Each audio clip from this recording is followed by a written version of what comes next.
รยากาศ43องศาเนาะพี่น้องเนาะอยู่บ้านน้องเดียคือฮ้อนแห้งตับไตไส้พุงก็สุกไปแล้วตอนนี้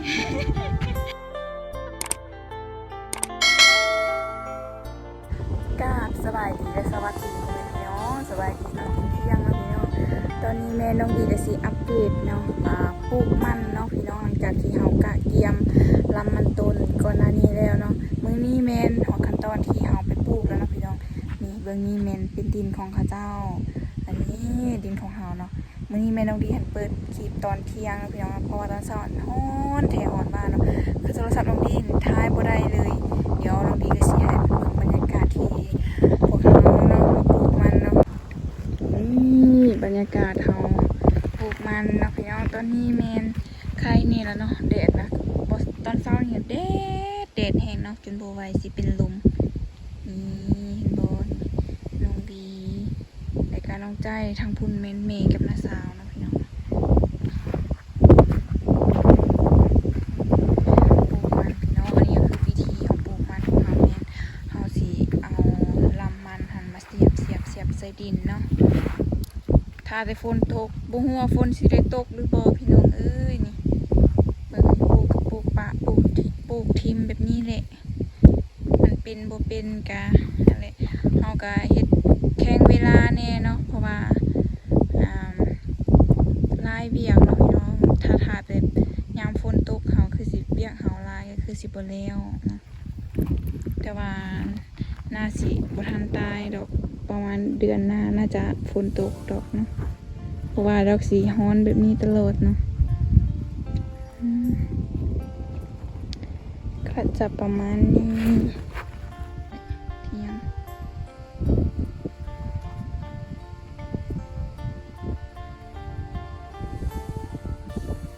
แดดฮ้อนพี่น้องเลย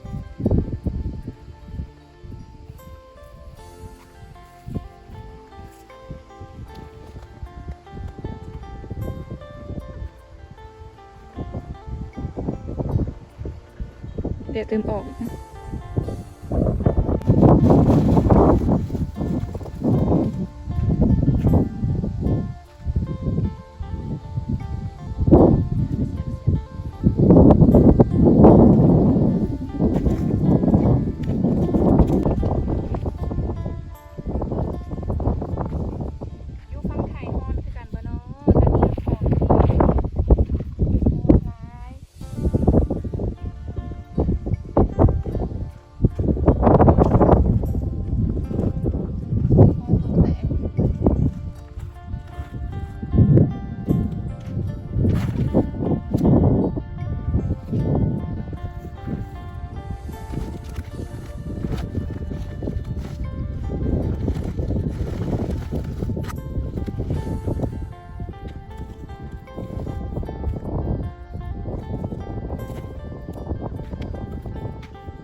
นี่น้องๆกำลัง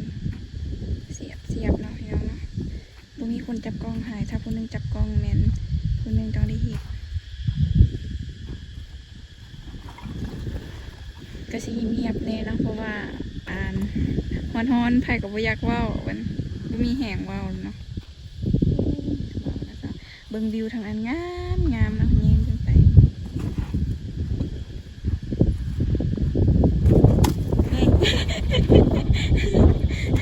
ลมปิวเนาะโอ้เฮ็ดเวียกนี่มีลมแบบนี้มีแฮง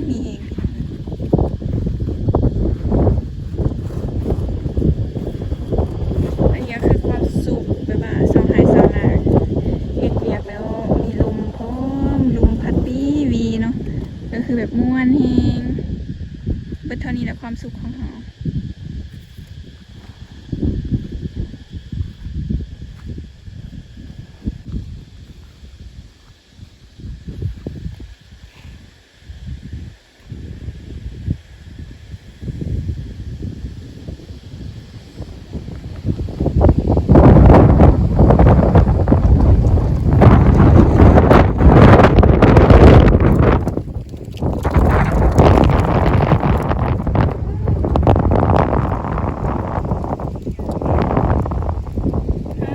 กือบลมสิปิว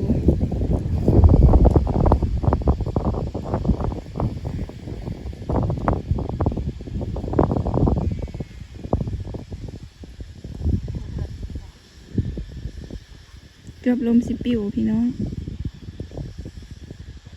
มันมาบัดเดียวเลยนะปุ๊บปุ๊บปุ๊บปุ๊บ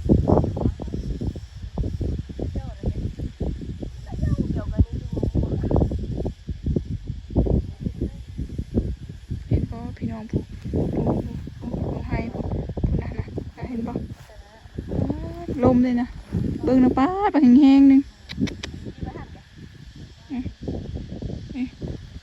ไปแห้งๆนึงปุ๊บพุ่นไปพุ่นเลย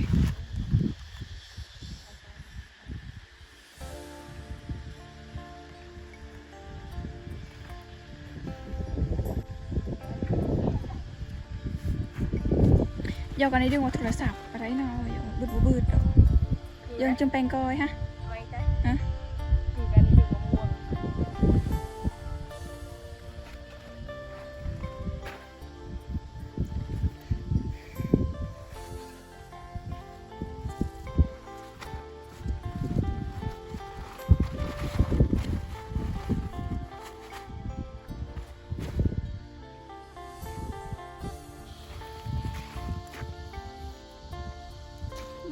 ใช่ใช่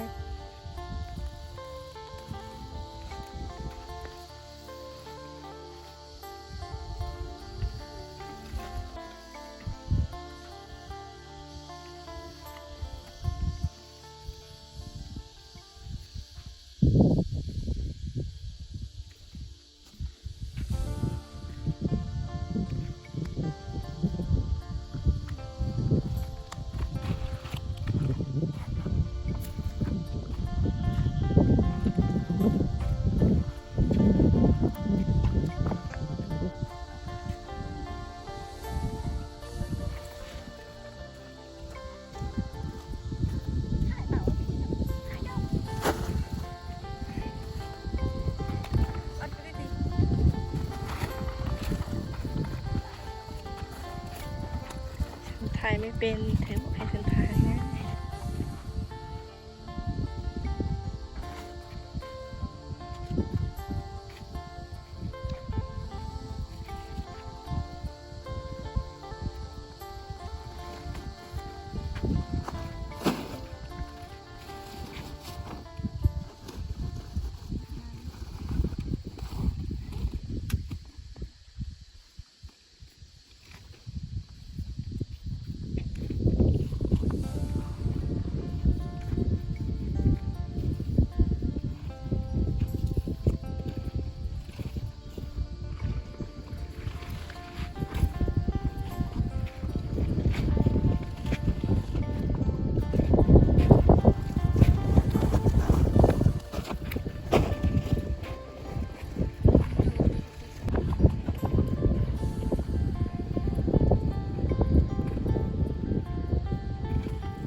ยังไม่หมดค่ะต้องสู้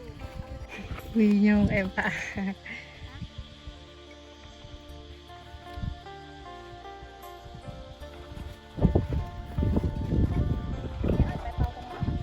ลืม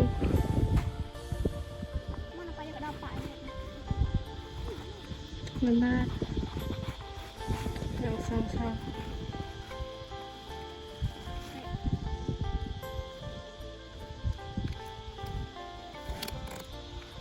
จุบ้าเพื่อนนี่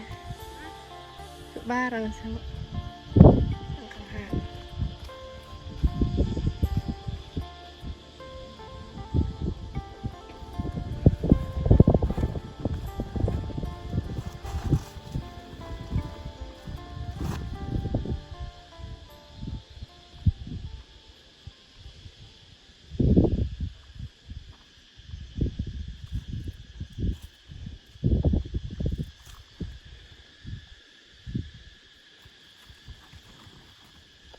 เดี๋ยวเลยตัว4 นาทีอะ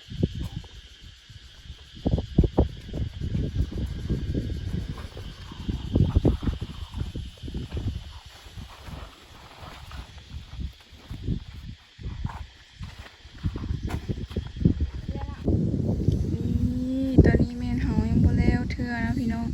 ใกล้สิแล้วแล้วเนาะบ่แม่นใกล้สิแล้วดอกลำมันน่ะสิเบิดก่อนเนาะเฮาก็เลยจักหน่อยแม่นก็สิเมื่อเนาะตอนนี้มันยังบ่แล้ว อากาศเ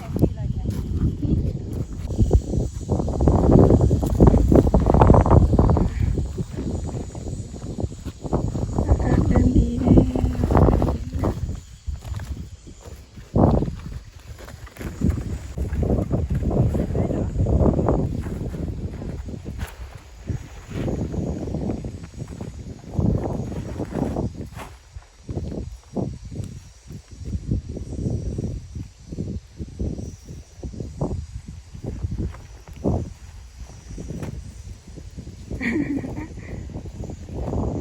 ลมปิ้ว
นี่พี่น้องตอนนี้เมนลำของเฮาเมนเสร็จเป็นที่ละร้อยเบิดแล้วเนาะพี่น้องตอนนี้เมนเฮากำลังสิมือปูนมากระติกเดินให้ละบรรยากาศของเรานี่น้ำเย็นๆของเฮาพี่น้องว้าวเบิด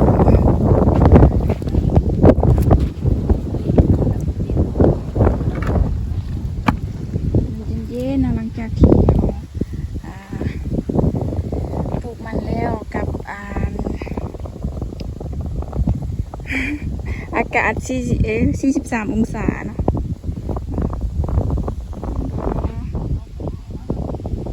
โอ้เห็นเลยบดแจง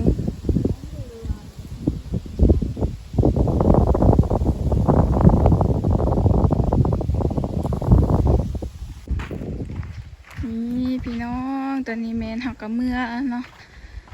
บรรยากาศตอนแรงๆตอนนี้แมน3 โมงยักแล้วเนาะแต่ว่าลำมันต้นเห่ามันเบิดแล้วฮ้อนหอนเนาะกับบรรยากาศ43 องศาเนาะพี่น้องเนาะอยู่บ้านน้องดีก็คือฮอนแห่งตับไตไส้พุงก็สุกไปแล้วตอนนี้ มาเบิ่งบรรยากาศนะนี่เบิ่งนะสิบ่สุกจังใดเบิ่งนะ ฮอนแห่งเนาะอันนี้บ่ได้เว้าหยอกได้เนาะฮอนก็คือฮอนเนาะ